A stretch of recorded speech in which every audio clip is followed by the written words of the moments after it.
कई खौफनाक हवेलियों के किस्से अब तक आपने सुने होंगे, मगर ऐसी कोई हवेली नहीं थी जहां कोई रहता हो। इसलिए दास्तान कितनी सच है और कितनी झूठ, ये शक हमेशा बना रहता था। मगर आज जिस हवेली की कहानी हम आपको बता रहे हैं, वहाँ एक परिवार रहता और साथ में रहती है रमिया, जिसे मरे 200 साल का वक्त गुजर चुका है। अगर वक्त के पन्नों का हिसाब लिया जाए तो दास्तान करीब 200 साल पुरानी है। उत्तर प्रदेश में एटा के पास एक हवेली है, वीरान नहीं बकायदा आबाद है, एक परिवार के लोगों से, मगर तबाह है एक रूह से।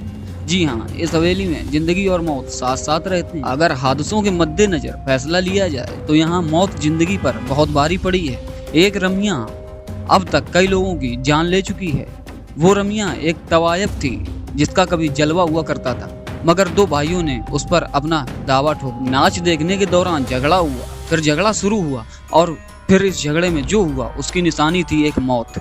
वो रमिया झगड़े में बहुत बेमौत मारी गई। ये किस्सा है 200 साल पहले का, लेकिन आज भी वो उसी हवेली में दिखती है।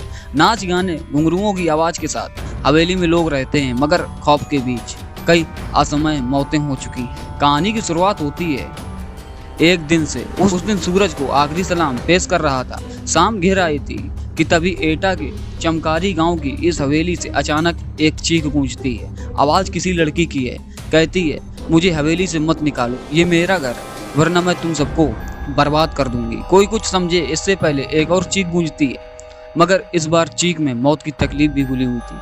पानी पानी कराने की आवाज के साथ कोई लड़की पानी मांगती है। ये वाकया कहीं और होता तो शायद कोई ना कोई तो मदद के लिए आ भी जाता, मगर इस गांव में हर कोई डर से सहम सा जाता है, क्योंकि पिछले कई दशकों से ऐसी चीखें इस हवेली से निकलती रही हैं और लोग कांपते हुए सुबह का इंतजार करते रहे हैं।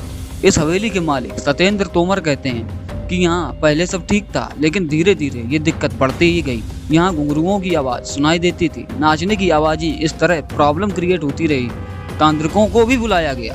कभी कभी आवाज़ें आती, आपको घर छोड़कर जाना पड़ेगा, ये मेरा घर है। इस तरह से हम लोगों को डर लगने लगा। हम लोग खौफ के साए में जीने लगे। लेकिन सवाल ये था कि आखिर कौन है ये लड़की और इसका इस घर से क्या रिश्ता है। क्यों दिन ढलते ही इस हवेली के पास से होकर गुजरने वाले रास्तों पर कब्रिस्तान सा सन्नाटा पसर जाता है और एक अजीब अनमनी से लड़की इस हवेली में भटकती दिखाई देती है। कभी झरोके से झांकती तो कभी हवेली की छत से टकटकी लगाए दूर किसी मुसाफिर का इंतजार करती जिसने उसे गौर से देखा है। बताते हैं कि उसकी नज़रें बर्छी की तरह कलेजे को चीरती सी लगती हैं, मगर कभी इन्हीं नज़रों के दीवाने थे लोग। जो वहाँ खड़ी होती थी उसी के आसपास खड़े होकर लोग उसका दीदार करना चाहते थे। जिस घर में वो रहती थी उसकी खिड़की पर लोगों की नज़रें टकटकी लगाए रहती थी। इंतजार करते थे लोग कि कब खिड़की खुले और उसका दीदार हो। ऐसा जलवा था रमिया का। इस हवेली के आसपास रहने वाले बुजुर्ग बताते हैं कि इस हवेली में एक खूबसूरत सी लड़की निकलती थी, जिसे वो जब पकड़ने की कोशिश करते वो बिल्ली बन जाती थी। आज इस कोठी में जिंदगी और मौत दोनों का बसेरा है।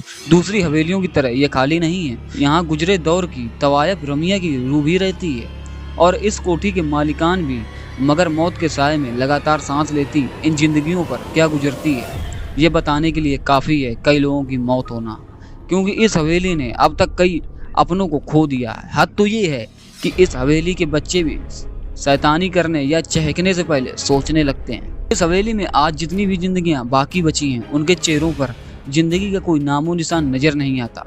एक खूबसूरत मगर खौफनाक चेहरा उन्हें लगातार नजर आता है, एक टक घूरता हुआ, शायद ये पूछता हुआ कि इतने लोगों की मौत के बाद भी क्या हिम्मत बाकी है यहाँ रहने की। मगर रमिया आखिर क्यों इंतकाम की आग में झुलस रही है? क्यों उसे मासूम बच्चों पर भी तरस नहीं आता? क्या हुआ था उसके साथ? फिर कौन थी रमिया बाई? रमिया बाई, उसकी पायल जब छनकती थी तो लोग दीवाने हो जाया करते थे। हर हवेली का मालिक ये सपना पाला करता था कि एक दिन ये घुंघरू उनके सिर्फ उनके लिए ही खनकेंगे। बात करीब 200 साल पुरानी है, जब रमिया इसी हवेली में मुजरा किया करती थी। रमिया के दीवानों की फहरिस्त में इसी इलाके के 2 सगे भाइयों का नाम बेशुमार हुआ करता था, जो तकरीबन हर शाम उसी के पास गुजारा करते थे। मगर रमिया उस बला का नाम था जिसकी खूबसूरती और हुनर के आगे क्या रिश्ते और क्या नाते पल भर में बिखर जाते थे। और यही हुआ उन दोनों भाइयों के साथ भी। रमिया को लेकर दोनों इस कदर जज्बाती हुए कि एक दूसरे की ही जान के दुश्मन बन गए। और जब रमिया ने बेकाबू हालात काबू में करने की कोशिश की तो गुस्से में लहराता एक खंजर रमिया के ही शरीर में उतार दिया गया। दरअसल ये कहा जाता है कि दोनों भाइयों की लड़ाई में रमिया बीच बचाव करने आ गई थी।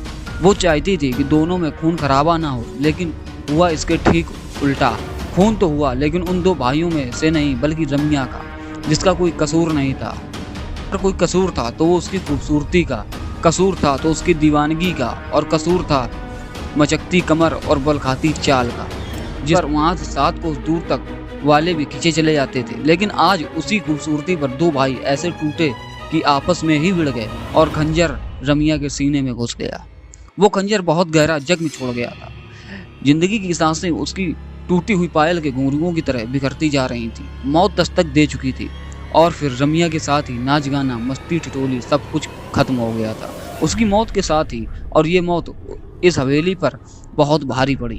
वक्त बीतता गया मगर उसकी यादें कभी धुंधली नहीं पड़ती भी कैसे, क्योंकि रमिया ने तो इस हवेली को छोड़ा ही नहीं था। वो आज भी लोगों को नजर आती है, मगर गाती गुनगुनाती नहीं, बदहवास घूमती हुई, याद करती हुई उन सुनहरे दिनों की, जब एक महफिल उठती नहीं कि दूसरी सजाने को बेताब लोग वहां पहुंच जाते।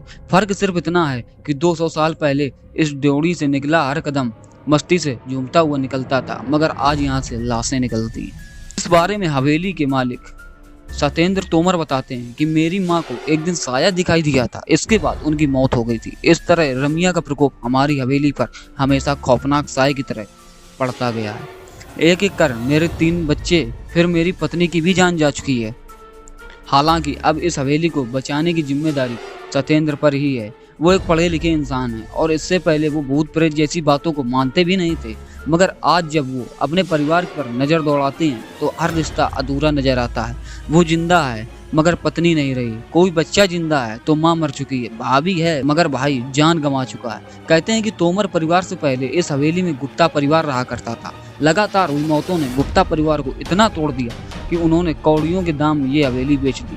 खरीदी तोमर परिवार ने, और खरीदते ही बच्चे बूढ़े जवान एक एक कर 8 लोग मौत के मुंह में समा गए। फिर सहारा लिया पूजा पाठ का, नतीजा इस बार उसकी जान गई जिसने पूजा कराई थी। इस हवेली के बारे में पुरानी मालकिन आखिर क्या सोचती हैं? इस बारे में पुरानी मालकिन ओमवती गुप्ता बताती हैं कि आगरा रोड पर बसा चमकारी गांव है। वक्त के पलों को बुनते बुनते आज तकरीबन 200 साल गुजार चुका है, लेकिन उस हादसे के बाद यहाँ कुछ नया नहीं हुआ है सिवाय रमिया की दस्तान के, जो यहाँ के ताने बाने में बुन सी गई है, कुछ इतनी शिद्दत से कि बाकायदा नजर भी आती है। अनमनी सी भटकती हुई हवेली के बाहर भी और अंदर भी। नतीजतन इसके मालिकान इसे बेच देना ही बेहतर समझते रहे हैं। यही वजह है कि आज इस हवेली में किसी के चेहरे पर रौनक नहीं नजर आती है। बच्चे गुमसुम से रहते हैं, बड़े जैसे बस जिंदा हो। घर घर सा नहीं लगता, और लगे भी कैसे, क्योंकि घर ने उन्हें कभी अपनाया ही नहीं। अलबत्ता छीना जरूर उनके तमाम अपनों को। रमिया का सच क्या है हम नहीं कह सकते, हाँ इतना जरूर कह सकते हैं कि यहाँ रहने वाले दोनों परिवारों में बेहिसाब बेवजह मौतें हुई।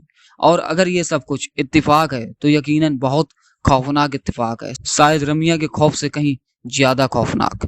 तो ये थी कहानी रमिया बाई की। ऐसे ही मिस्टीरियस क्राइम और हॉरर वीडियो देखने के लिए कहानी अपराध की चैनल को सब्सक्राइब जरूर कर दें।